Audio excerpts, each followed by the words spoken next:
يا مساء الفل، عاملين ايه؟ يا رب دايما تكونوا بخير. وحشتوني. النهارده هعمل معاكم احلى صينيه كنافه بطريقه سهله جدا وبسيطه، وهتطلع احسن من بره كمان بتكاليف بسيطه. انت لو كلفتي وصفاتك اللي انت هتعمليها، لو جبتي مثلا كريمه لباني، جبتي ايا كان بقى وصفاتك صرفتي عليها شويه، هتطلع ارخص ما تجيبيها من بره وانضف كمان.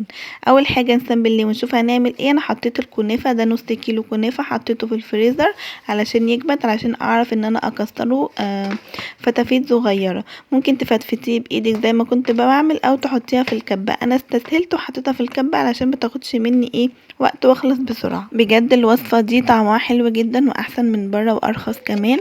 ولا تقوليلي بقى القشطوطه ولا المكسحه ولا معرفش اسمها ايه الاسامي الغريبه اللي هم عاملينها دي. والله العظيم انا اكلتها من بره، طعمها يعني اللي انا عاملاها والله العظيم كانت احلى ومن شهادة ناس كتير. الحمد لله يعني. اول حاجة بقى انا خلاص خلصت الكنافة، فتفتها كويس جدا، وابتديت بقى جبت الطاسة وحطيت فيها شوية سمنة كده حلوين، وابتديت اللي انا احمرها. انت ممكن تحطيها في الفرن وتحمريها او تفرديها كده كلها وتولعي عليها الشواية، وكل شوية تطلعيها تقلبيها. بعد بقى ما اتحمرت حطيت عليها سكر، هي سخنة كده علشان السكر يسيح. او لو عندك شربات كنافة او شربات اي كان، قطايف بقى جلاش، ممكن تحطيه عليها وتقلبيه. هفضل بقى اقلبها كويس عشان اتاكد ان السكر كله داب معايا وتوزع كويس في الكنافة. بجد الوصفة دي تحفة، جربوها ومش هتندمي. هنعمل مع بعض بقى الكريمة. انا جبت كريم شانتيه خام وحطيت عليه زبادي. بجد كان طعمه تحفة. الزبادي وديه في حتة تانية وخليه عاملة زي كده الكريمة اللي بتبقى في التشيز كيك. جربيها بجد هتعجبك جدا. او ممكن تجيبي موس فانيليا بدل الكريم شانتيه وتحطي عليه برضو زبادي تغيري طعمه، لان انا جوزي ما بيحبش الكريم شانتيه، بيقعد يقول عليه طعمه صابون كده، عامل زي الصابون، عامل زي رغاوي الصابون. فانا حبيت اللي انا اضحك عليه كده بتكايه بسيطه، وحطيت عليه زبادي وعجبه جدا. بجد كان طعمه حلو قوي، فرق جدا في الطعم وغير كريم شانتيه نهائي، بقى طعمه كده والله تشيز كيك بالظبط. ونزلت عليه بقى بشويه لبن بالتدريج، بس اهم حاجه يكونوا ساقعين، او تحط عليه ميه متلجه. لازم تكون الميه متلجه او اللبن يكون ساقع. انا حطيت الصراحه ده وده.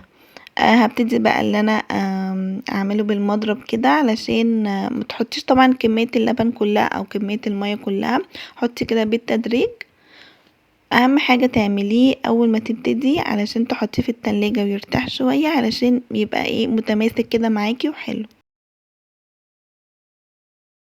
انا عايزة بس افكرك، لو وصلتي معايا للمرحلة دي ما تنسينيش بقى بلايك واشتراك في القناة، وتفعلي زر الجرس، وتكتبي لي كومنت حلو منك يشجعني. جبت بقى الصينية بتاعتي. انا بحب اعملها في الصينية الشفافة دي علشان تبقى باينة يعني من الجناب، وتبقى زي بتاعت بره بالظبط. هبتدي بقى ان انا افرد عليها الكنافة بالشكل ده. قسمي الكنافة، ممكن تعملي الكنافة طبقة واحدة على حسب ما تحبيها. انا عملتها مرتين، جربتها بطبقتين كنافة وطبقة واحدة بس كنافة. طبقة الكنافة عجبتني اكتر، حسيت ان الكنافة مش كتير وبتبقى بايشة كده وطعمها حلو قوي. حطيت عليها بقى شوية كاجو كده، قلت اما اعززها تبقى احسن من بره. على فكرة بره ما بيحطوش عليها مكسرات، انا قلت بقى احط التاتش بتاعي. حطيت اول صف كده كنافة ووزعتها كويس، وهبتدي بقى تاني صف احط عليه الكريمة. بجد الكريمة طعمها خطير خطير خطير. جربي تكات الزبادي دي بجد هتعجبك جدا. هبتدي بقى افردها بالشكل ده، وحاولي ان انت تسويها تخليها كلها سوا واحد علشان تبقى متساوية معاكي.